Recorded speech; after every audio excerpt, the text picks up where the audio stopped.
કારણ કે અમે દાવો કર્યો તો એવા આવશે વાત. આરએમપી લખે છે ને અત્યારથી જ રજીસ્ટ્રેશન. આરએમપી એટલે રજીસ્ટર મેડિકલ પ્રેક્ટિશનર. એનો અર્થ એમ થાય આ સરકારના ખાતાઓમાં. આ તો આ લોકોએ લખ્યું છે, ડોક્ટર વૈદ્ય લખે છે.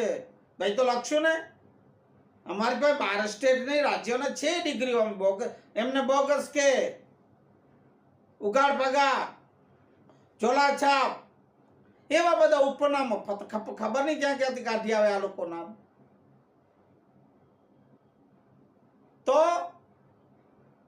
એમાં આરએમપી હું કામ લખ્યું મારા વાલા? આરએમપી નો મતલબ તમે કયો ઈ થાય? Register medical? ના ના ના ના, રૂરલ મેડિકલ પ્રેક્ટિશનર. જે મેં હમણાં ગ્રામ્ય મેડિકલ પ્રેક્ટિસ કીધું, મેં અમારા વકીલને કીધું કે કોર્ટમાં આ વાત રાખો.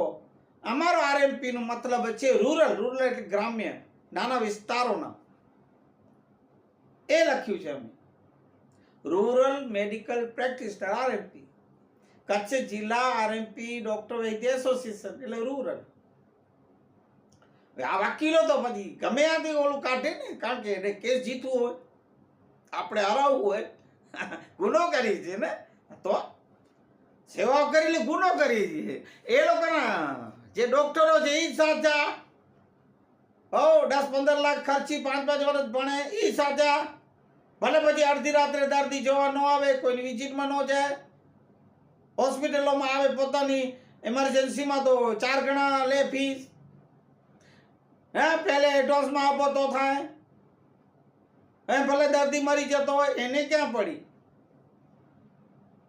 એને કઈ આ લોકો કઈ, કારણ કે હવે 5-10 લાખ ખર્ચ્યા હોય ને 5-5, 6-6 વર્ષ બગાડ્યા હોય મારા વાલા.